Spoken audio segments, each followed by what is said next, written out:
We're almost there.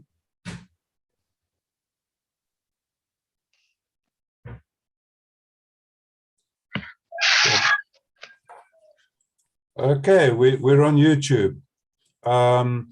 Now I just simply want to make a recording here at home as well.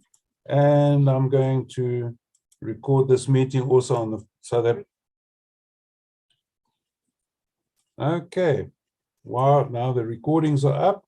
So we can basically start, I imagine. Good. Okay, everybody. Good day and welcome to this meeting. I just first would like to tell you a little bit about SAOPA. SAOPA is a South African organization for the prevention of transmission of AIDS, HIV and AIDS, and of course it's a non-profit organization.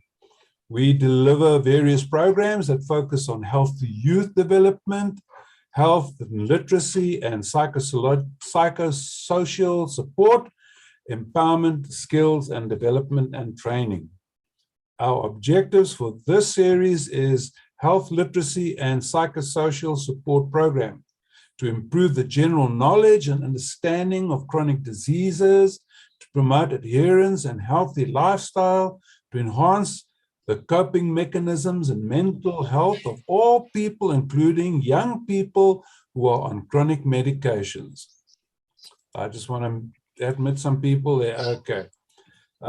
We would like to express our gratitude to the Department of Health, who is sponsoring these meetings and this whole setup. It's a wonderful thing that they're doing. And all the healthcare workers who are attending, we'd like to thank you guys for arriving here. If you remember, if you've come from the days when SAOPA used to run the debriefing programs, welcome. And our sincere gratitude goes to the dedicated multidisciplinary team who will lead the presentations. Thank you very much. Okay, next step, we have got with us Thilly Mokete. Thilly, wonderful. You are going to be our speaker this morning and you're going to be teaching us all about your subject, which is, do you want to tell us what your subject is? Good morning. We will be focusing on gender-based violence / femicide. Thank you very much. And tell me, Thilly, how long did it take you to get to where you are now, to have the understanding and the wisdom that you've reached at this point in your life? I'm a professional nurse by training, and I actually honed onto mental health care nursing. And with mental health, we come across such a lot of people that need to be supported, that go through a lot of problems. I see. Yes. And so you are a nursing sister, I believe? Yes, I'm a nursing sister, but retired now. But you're retired now. Yes. But you still look so young. I appreciate, Patrick. The years have gone. Yeah. Oh, that's wonderful. And you're going to basically speak about all the years of experience that you've had in mental health. Yes. Okay. If you want me, when you want me to show your slideshow, you can just say, "Can I have the slideshow, please?" And then we can take it from there. Is that good? All right then. Would you like the slideshow? Not now. I'm just going to introduce this topic of today, the GBV or femicide, as one of the heinous crimes that we are coming across in South Africa today. And I'm sure I don't have to be saying how many females have been murdered out there. We know the numbers. Some of them haven't yet come up, but the rest are out there for all of us to say, wow, so many females being murdered, so many children being murdered, so many elderly people being murdered. Yes. And that is the situation here in South Africa today. May I have my second slide? Okay. Is this the one you want at the moment? I'm done with that one. Okay. Yep. Good. Is that the one you want now? Yes. Thank you. Good. And because of the crime that we are facing, which we call GBV, it is said to be a secondary pandemic in South Africa today, after the COVID-19, because a lot of women and children have been murdered. They've been, the victims are out there. Some of them are in homes, others are dead, and we've got a lot of work that we have to do as communities to educate one another that we cannot go on with these horrible statistics. The South African police indicated that between 2019 and 2020, there have been 42,000 rape cases. Wow. And assault cases in the same year have increased by about 7,749. Oh my goodness. So it is said that, you will correct me, Patrick, it's said that if you want to study a society, you look at the way they treat their women and children, and especially children. I agree 100%. I agree totally. Yes. Yeah. Wow. So we are said to be a very violent society in South Africa. Wow. Why would you say that there's so much violence amongst domestic violence? Why is this happening? Patrick, there are various reasons. The reasons could be that people were not brought up correctly. It's important that children are taught from the beginning that they need to respect one another. They need to respect someone's property or whatever. If it's little children or school kids, they need to respect the teacher's pencils. Like, yes, this morning I heard over the news that there is this teacher in Cape Town who was shot at yesterday by a grade 6 pupil. Wow. As he was driving into the school premises. A grade 6 pupil just held out his gun and shot at the teacher. And he died on the spot. Oh my goodness. Oh my goodness. Yeah. And that's so tragic. It is. And what kids see that we do as adults, they will also practice it. Remember, there's a whole host of issues like gangsterism and drug addiction and alcohol use that is not proper. Yes. So these are some of the issues that lead to this pandemic to be called a secondary pandemic. Yes. Yeah. Wow. That's horrible.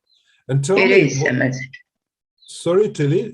Yes. GBV, what does that stand for? Gender-based violence. Oh, okay. It's gender-based violence, yes. And if in your, I hear what you're saying. It's all got to do with our upbringing and the way that we raise our children. Is there probably the whole situation where mothers are not at home during the day and they're having to go to work and the kids are left on free foot just to join gangs and become aggressive and just learn to live an aggressive lifestyle? That is one of the reasons that where parents are absent for a greater period or length of time, kids tend to do what they want to do or see other people do out there, and they think it is the right thing. Yes. And remember, we've got a lot of kids that are, sort of bringing themselves up or being brought up by the granny who cannot be following them up all the time. Yes. Those are orphaned and vulnerable kids. Yes, yes. There are many, many, many, and they need to be held by the hand. Exactly. They are just going wild. They're like wild Yeah, they animals. are. Yeah. Wow. It's horrible. It's terrible out there. I agree. I agree. Yeah, And yeah. it's throughout the whole of Africa. I used to be a missionary. I did mission work for a long time, and for 8 years, and I would go up into Kenya and into Uganda and well, a few other countries. I can't remember the names of but those were just like short visits. But we used to go and live in the communities, and that was something that struck me whilst I was there. Was there were wherever we were walking through the townships and so forth, you had these gangs of about 10 or 15 like kiddies. I mean, literally kiddies, like between say 4 or 5 years old up to about 9, 10 years old, just running away from something or running to something, and they're screaming and they, things like that. And I know exactly, their mothers and their parents aren't home. They're just not being disciplined or taught virtue. It's horrible out there. Yes. Yeah. So Next slide, please. Okay. Yeah.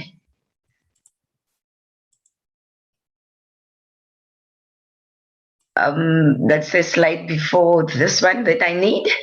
Just go back one more slide. That one. Thank you, Patrick. Okay. And what we are seeing out there with all these females that survive, perhaps that get to live their ordeal, they need to be looked after in houses of shelter or homes. Some of them can't even go back to work, and they lose their earnings. They need some psychological therapy. They need legal representation. Others have to relocate from where they are because the perpetrator might be following them up if he is released from jail or if he's not jailed.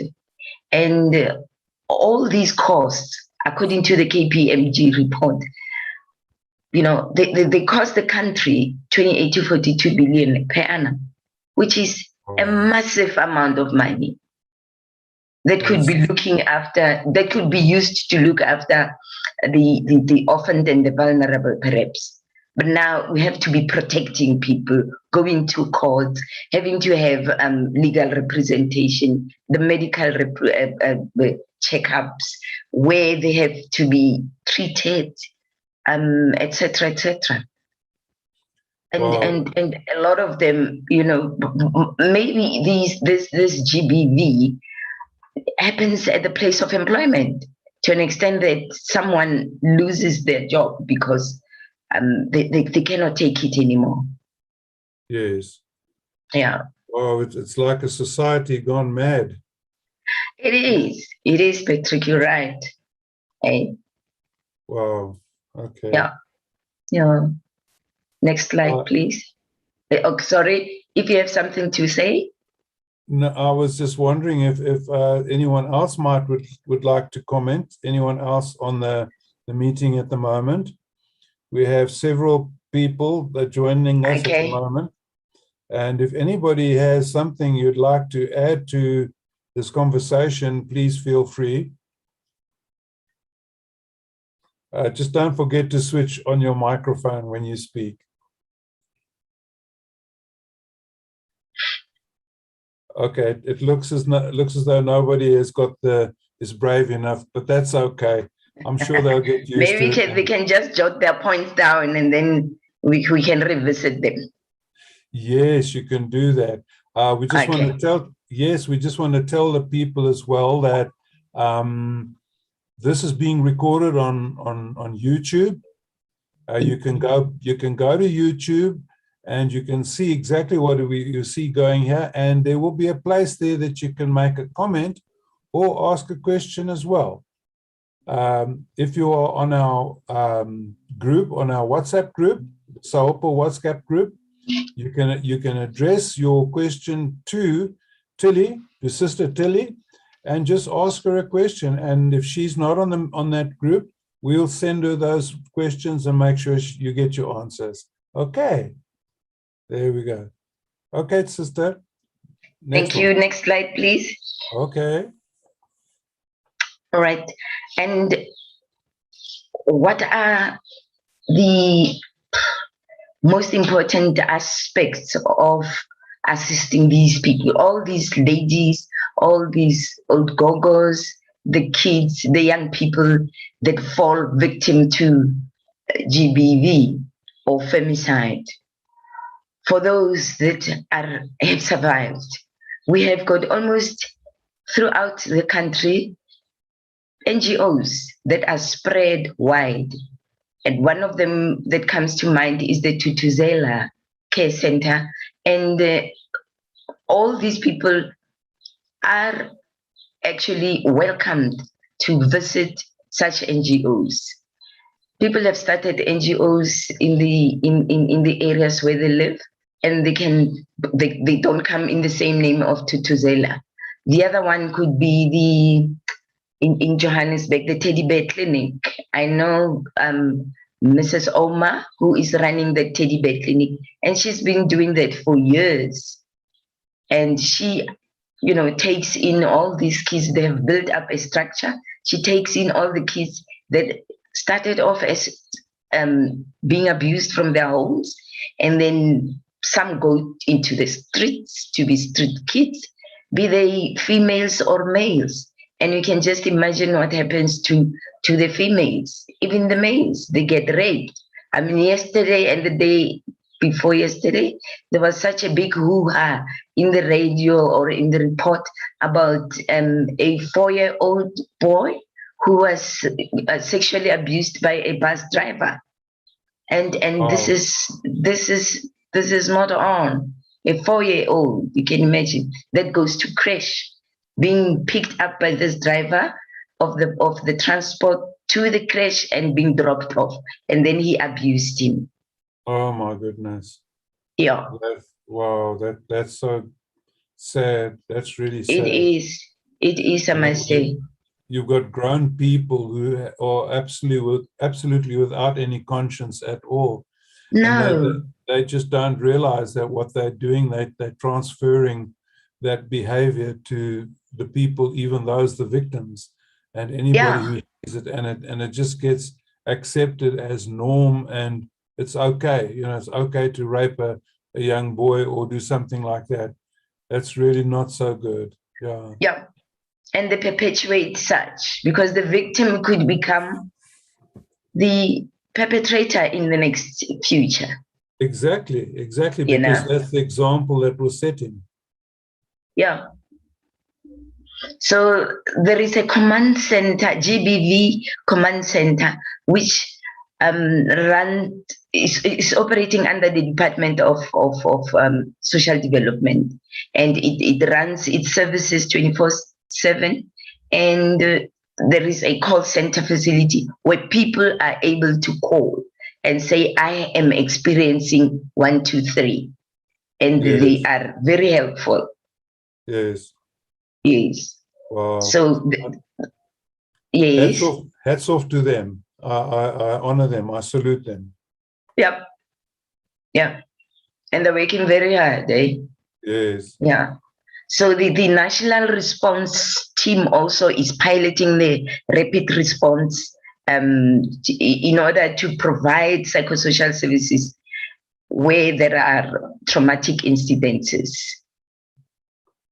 Okay. Yeah. And so, yes. I'm just wondering, Thilly, those people that are suffering with chronic diseases and so forth, how is this affecting them, and is there an answer from a mental health perspective to help these people who are lying sick in bed or are suffering from diabetes or TB or something like that? How would this all fit in? I'm still figuring out in my head how they all come together. Okay, good question, Patrick. Remember, Patrick, I'm going to give an example of someone that has just been diagnosed with diabetes, for an example, Yes, or HIV for that matter, any yes, other chronic condition. The yes, first thing, even in clinics, this is what we used to do. There is a social worker. She might be a visiting social worker that comes once a week, or okay, a psychologist that comes once a week, or based in one or the other clinic, where we will write a referral letter and say, look after a Mrs. Sitole who has just been diagnosed with diabetes, so that she, the social worker or the psychologist, takes, actually, sorry, I have to go back again. Is the social worker, the psychologist, as well as the dietitian or nutritionist. yes, These three, these three people would look professionals would look after this new individual that has just been diagnosed with HIV or diabetes or hypertension, high blood pressure, and then yes, walk with them to help them understand the disease process. And yes, if possible, especially the dietitian and the psychologist would love the people, the patient consent to come with somebody from home in order to help them understand and um, support them with maybe diet, with maybe checkups, the visits to the clinic or to the doctor, yes, so that they need to be assisted and supported as much as possible. And then from yes, there, we form, or the psychologist or the social worker would help them form groups, groups where they are going to be assisting each other with skills of, mhm, maybe diet, or if it's an amputee with diabetes, how to use the crutches or the wheelchair for that matter. And it's actually a process that starts with one, and then it's a group, and then they get into supporting each other through yes. and through. Yeah. I see. So they actually, how do they prepare these people for this exceptionally violent society that they find themselves in? Is there any sort of is there any refuge for them, or if you know what I'm saying? Yeah. Is there a way that the social worker can, that is focusing on mental wellness? How do they serve, and how do they minister these people that are ill? Um, What do they do to help them overcome this violent society that they are in? Is there a way that they're doing that, or how does it help me? I'm completely I'm blind. I don't know yeah. what goes on. Okay, Patrick, remember I mentioned the NGOs. So the Yes, social workers work with hand in hand with the NGOs and some of the counseling centers that are in and around our areas where we live.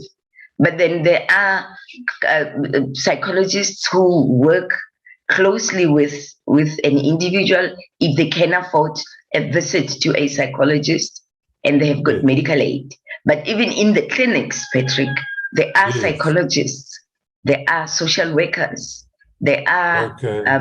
dietitians or nutritionists, and Yes, they work on a one-on-one basis. yes, yes. I understand that side of it. Thilly, the side Yes, of the what I think what I'm support. asking is how much success are social services having in helping people to overcome mental illness and strain that they are going through? Yes. The success is there, even though limited, because the social workers are few. So I the see. social worker has to work with the support of other social workers. They have to form a team and work with the nurses as well as the NGOs and the Yes. patients themselves and families. Yes. Yeah. Okay, don't let me hold you back any longer. Should we carry on with your presentation? Okay. Yes. There's also a child health care protection unit, which was formed maybe 10, 15 years ago in almost all police stations, South Africa, sub police stations. There will be a wing where they deal with cases that, deal with children. I see. Yes, and that is where a special police officer and a psychologist, perhaps, or a social worker in the vicinity would come and speak to and counsel this little one that was maybe abused. Yes. And those ones deal solely with children. They don't. Yes. That wing doesn't look at adults for that matter. Yes. Yeah. Okay.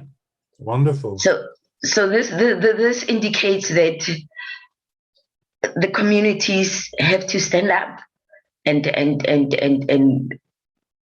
garner support and assist one another as much as they can, because the Yes. police can manage, the social workers are few. I don't want to mention the psychologists. There are so few, it's unbelievable. One psychologist has to do almost, where I am in Atrijul, 1, 2, 3, 4, 5 clinics, Yes. just by visiting them once a week for a day. Oh my goodness. That's how scarce they are. You mean the psychologists are afraid, they're scared to go into the areas where they live? No, they're not scared, but they get an allocation that you would go to clinic A on Monday, clinic B on Tuesday, clinic C on Wednesday, and if she has to go to clinic E on Friday, and this coming Friday is a public holiday, they miss out.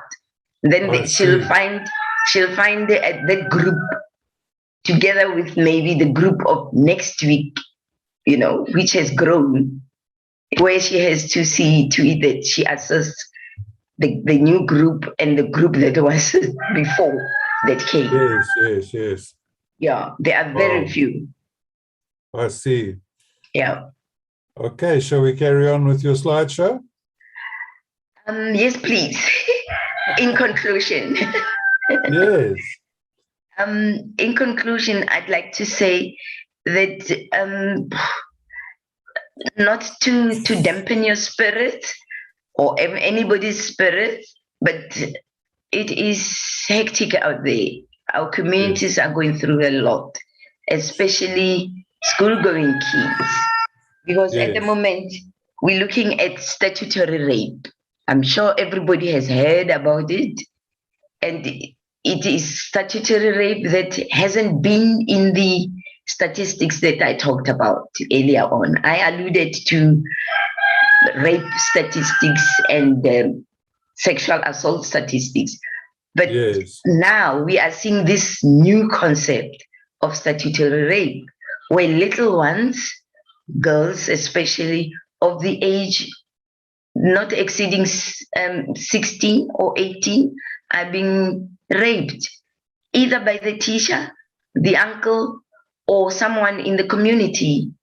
And when the parents or the granny gets to know about it, they say the family will speak among, the two families will speak amongst themselves. And then they just sweep it under the carpet. So stats are not like glaring, but we hear about this. I mean, it was there in Sunday paper on the first page that there's this granny in KZN who says, but if I report the teacher that molested my daughter, and now she's got a baby, and she's 10 or 14, something like that. We're not going to be eating anything because he supports us. He's very nice to us. He's caring. Oh my goodness. It is horrific. That's tragic. I must say it is scary, Patrick. I see. Wow. And yeah, so it's a multidisciplinary solution that needs to be applied. Yes. Yes. And including the police, psychologists, psychiatrists, social workers, social workers, I community leaders. Yes, community leaders, everybody. So the whole community has to become a cohesive unit again. It just seems like what you're explaining to me on the ground of a small community of people. It's basically what's happening on a global scale at the moment. It is. Globally, we are. It's a lot more sophisticated, and a lot of this stuff that you're talking about now, it's happening, but it doesn't even feature in the news. It's just like accepted. It just nobody is taking care of it. Life goes on. Yeah. Life goes on. Yeah. It's scary. Still, yes, it is. But still, there are of us. And I know that you are one of them, Thilly. You are one of those who are fighting for change, to rectify and to bring society back to a virtuous people. I'm trying my level best, Patrick. Yes, I know. Yeah. Well, okay. Was there anything else you'd like to share with us? That would be all from me. That would be all. Okay, that's wonderful. I just want to tell the people, everybody that is sitting here at the moment, Sister Thilly is right here. She is available. She's a highly experienced social worker, and she'd love you to ask some questions. Yes. So if you have a question, it doesn't matter what the question is. We're not going to say it has to be a certain question. Just switch on your microphone and ask your question, and she'll answer it for you.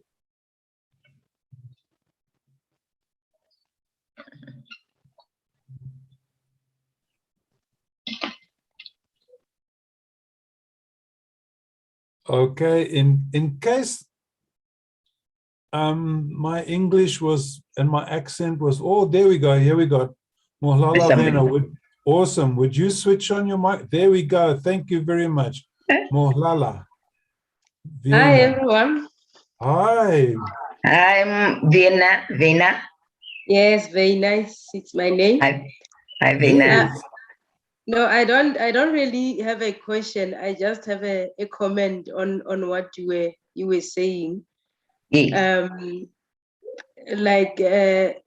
The question was posed to you to say, do the social workers have an impact on the mental health or of people who are the patients, or maybe let me say people who are not feeling well, probably being referred to the clinic.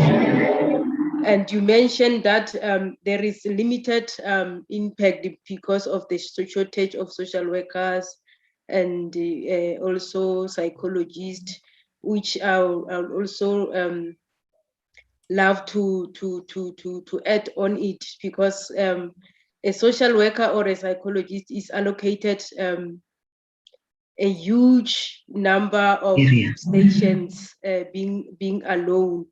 So it's very challenging when you look at how they try to juggle things, but things are not working out. There is a need of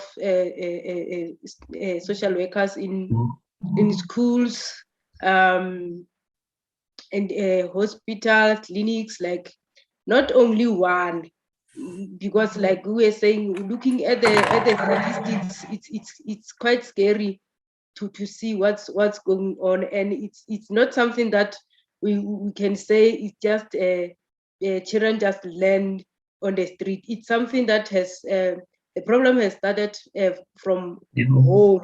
Yes, the problem started at home.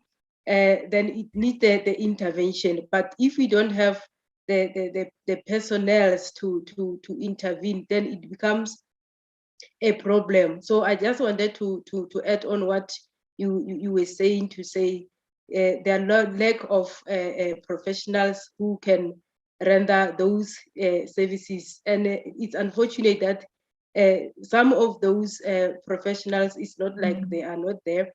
They are there, but they are not they're not employed. They are trying. Some are trying to establish their own NGOs, but it's a long process. It's not working as such.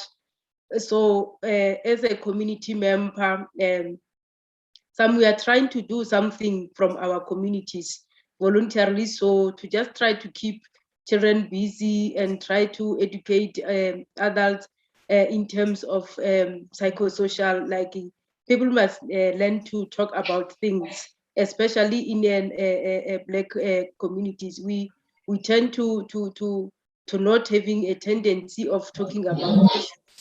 If my child has been molested and now I'm thinking of the food that is being given to me, then it says to me that I'm actually not thinking about the child and her future.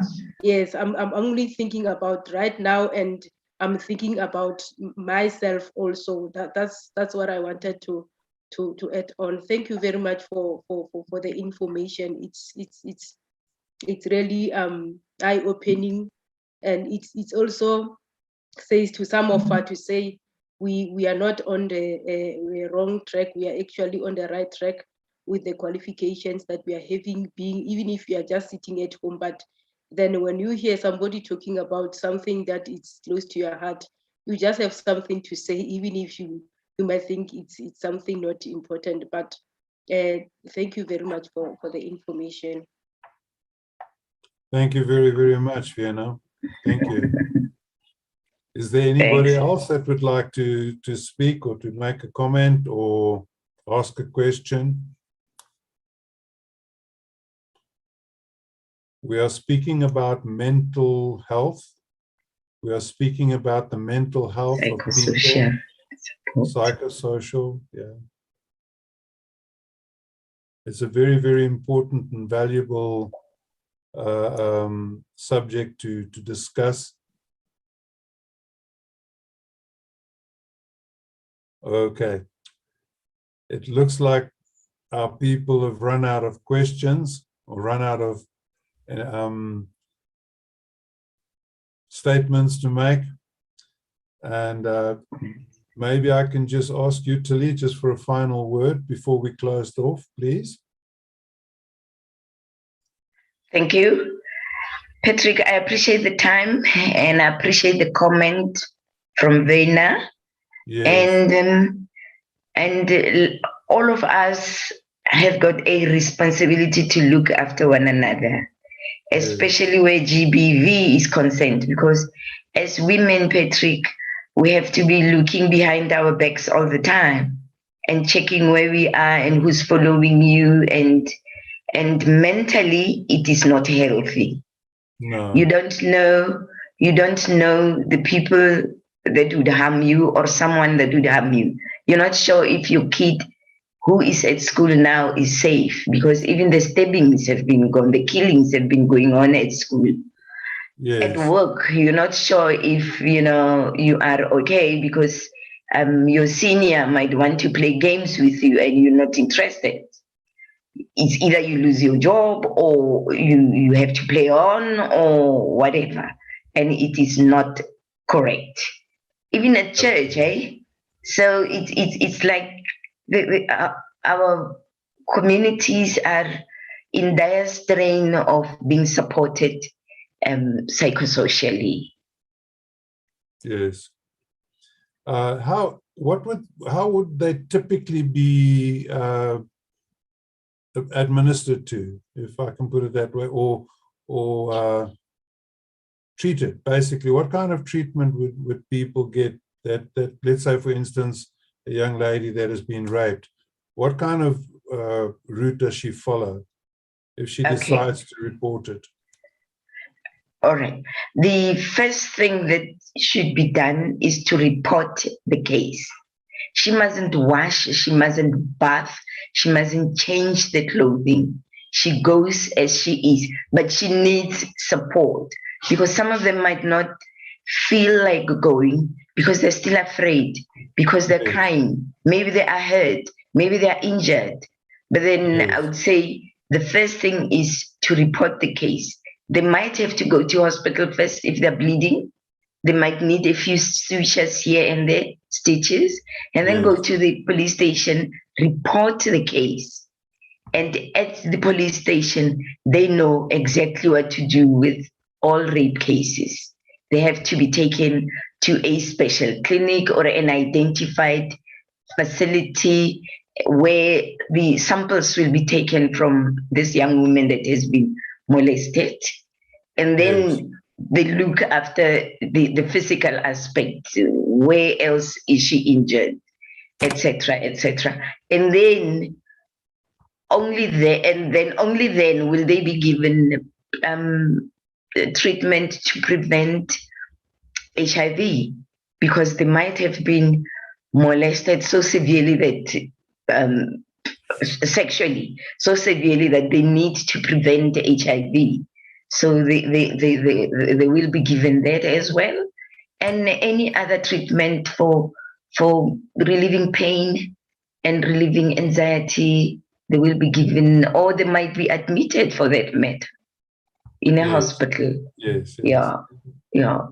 And then the psychosocial treatment that they receive, what does that encompass? What does that involve? They will get a psychologist who will handle the psychosocial aspect thereof. Counseling. It's intense counseling. Oh, okay. Immediately and even thereafter, they will be receiving counseling. And how long does it take to bring somebody like that back to normal, if I can put it that way? Or is it at all possible? Thank you, Patrick. It is all possible, but it takes time. It depends on the individual person who has been molested. There are those that will take like a year, others 6 months, but it's all post-traumatic stress disorder. They might have to go onto treatment with the psychiatrist. Yes. Yes. And that treatment, is it available? It is available in the clinics. It is available, Patrick, for free. Okay. Oh, that's wonderful. Yeah. And that individual might be, handled by the psychiatrist as well as the psychologist, including the mental health nurse. Again, it's team effort. Yes. Yeah. Wow, that's quite a trip. Tell me, Thilly, what about the future sessions that we're going to be having? Just for these few people that we have here right now, could you maybe just tell us a little bit about what you are planning to cover in the next couple of months? What we're going to be doing, what we're going to be talking about, how we're going to be addressing things. Okay. I would like to ask if it would ever be possible to have like a real session, like a hands-on session or a demonstration, something where we demonstrate how to help another person that is suffering mentally. Maybe even like a little role play or something. I'm just pulling things off the top of my head. I don't even know if it's possible. No, good question, Patrick. But I'm going to say to you, I've lined up a few topics, but then that one of role playing, I am a bit dubious as to who will be the patient and where will we be doing this and yeah, and we need permission. We cannot just pulling information off the cuff or speaking to somebody and making them a patient for that matter. We might have a little bit of a problem as far as legislation is concerned. I understand. No, that's perfectly. I presume it would be okay if it were maybe monitored, or the whole procedure such as this could be guided by somebody who has legal insight, and we could say what can be done and what can't be done. And I'm just thinking in terms of, we're trying to empower people with these programs. We're trying to empower, let's say, for instance, the family caregiver. That's not necessarily a full-time social worker that comes around and gives care, but these sessions are also meant for family members that have somebody in the family that are hurting or full of fear or something like that. And I'm sort of thinking in terms of like giving advice to those people to help them, because I love intellectual knowledge, but until that knowledge can be applied and be used by the people that have been listening to this knowledge, that's when it really actually comes to play, and that's when it makes a difference. I've sit here and I hear you talk about these things, and I'm shocked. I can't believe that's this sort of thing is happening at the kind of numbers that you're talking about, and that what you showed on those slides.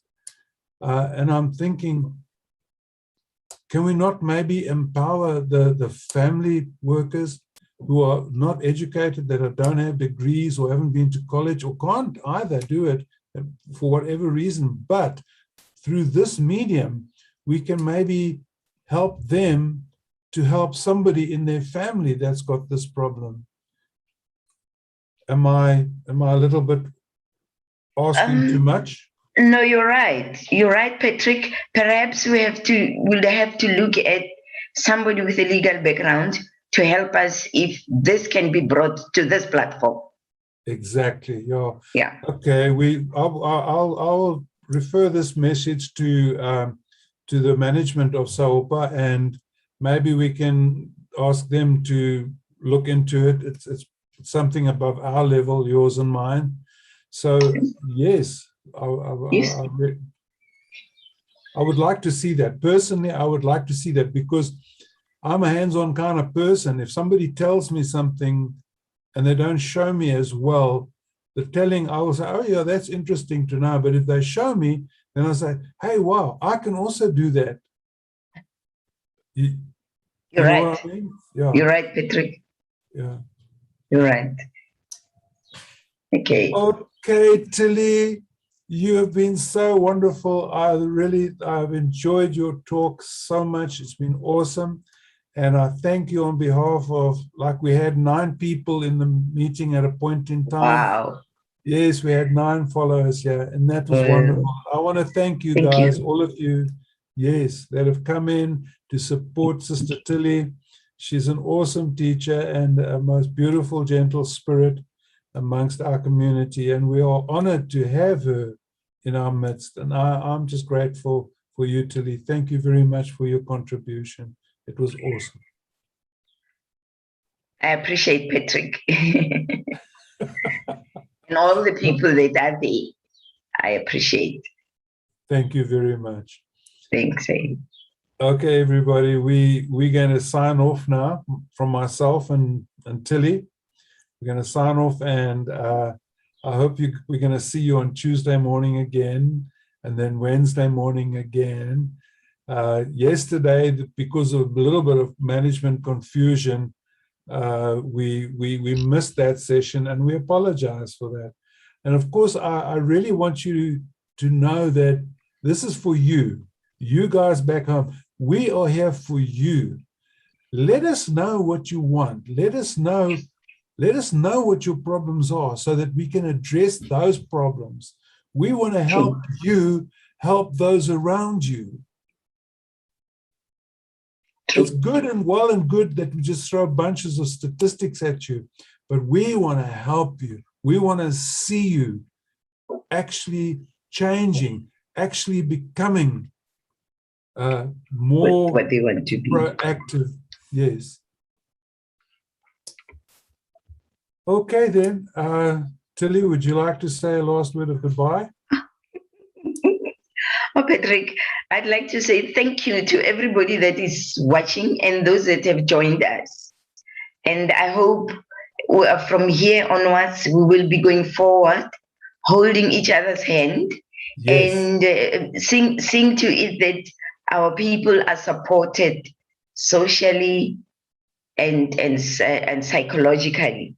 And we are able to beat the scourge of crime in our country. Amen. Be it from the parents, from children, from whoever, school kids, and our kids grow in a natural way of being kids in a habitat that is healthy. Amen. Hallelujah. Amen. Hallelujah. Thank you. Okay, Sister Thanks, Thilly. Patrick. Thanks. Bye-bye, everybody. Bye, Bye-bye, Patrick. everyone. Bye, Patrick. Bye. Bye. Bye, Patrick.